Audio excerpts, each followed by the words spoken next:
चालाकियां इंसान को गिराती हैं और इतना मुंह छील जाता है कि मुंह पहचाना ही नहीं जाता। बंदा अपने आप को रब रसूल के हवाले कर दे तो अल्लाह बड़ी बेहतरीन जज़ाएं अता करता है। ये लोग तेजी दिखाते हैं बाज, तो यजीद भी तेजी दिखाने वाला था। उसने वलीद को खत लिखा, कहने लगा कि फौरी तौर पे अब्दुल्ला इब्ने अब्बास को बुलाओ और उसे कहो मेरी बैत करें।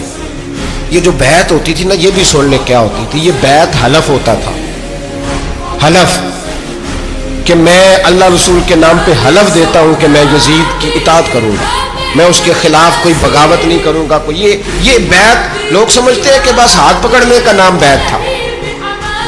उस बैत का मुतबादल जमहूरी मुल्कों के अंदर वोट आया है, उसका मुतबादल लफ्ज।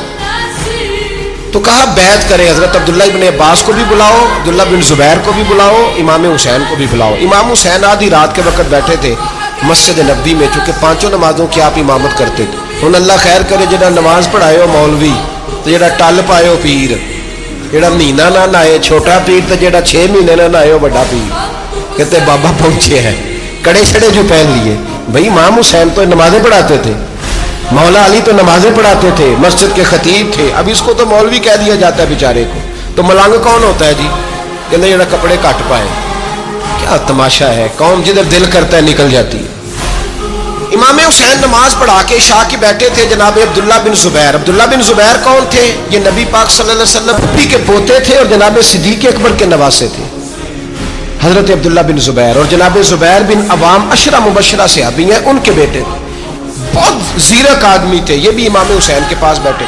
अब्दुल्ला इब्ने अब्बास भी थे जो हुजूर के चचा के बेटे हैं, इस उम्मत के पहले मुफस्सिर है कुरान पाक। ये लोग बैठे थे। तो वलीद ने एक बंदा भेजा, उसने आके कहा जनाब आपको गवर्नर साहब ने बुलाया है।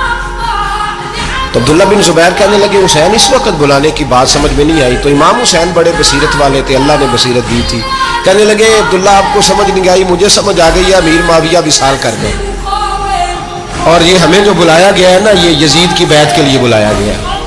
तो कहा फिर आप आधी रात को ना जाएं, आपके लिए खतरा होगा। तो इमाम हुसैन फरमाने लगे खतरा हुसैन को नहीं होता, हुसैन को खतरा नहीं। कब फिर भी आप मेहरबानी करें, जरा एहतियात से जाएं।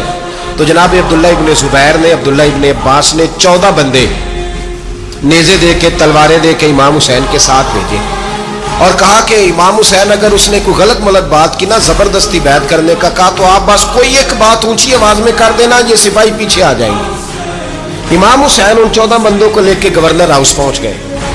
जब आप वहां पहुंचे, उसने बताया, उसने कहा जी हजरत अमीर माविया इंतकाल कर गए और आपने यजीद की बैत करनी है। तो इमाम हुसैन फरमाने लगे मैं छुप के बैत नहीं करूंगा, मजमा लगाओ, जुमे वाले दिन ऐलान करो, जो तरीका है हजरत अबू बकर सिद्दीक का, जो तरीका है हजरत उमर फारूक का, जो अंदाज हजरत उस्मान गनी का है, जो मौला अली का है, सरेआम ऐलान करो।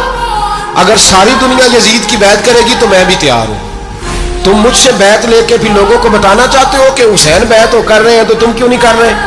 मैं आम आदमी नहीं हूं, लिहाजा छुप के बैत नहीं करता। जब ये बात की ना, तो वलीद बड़ा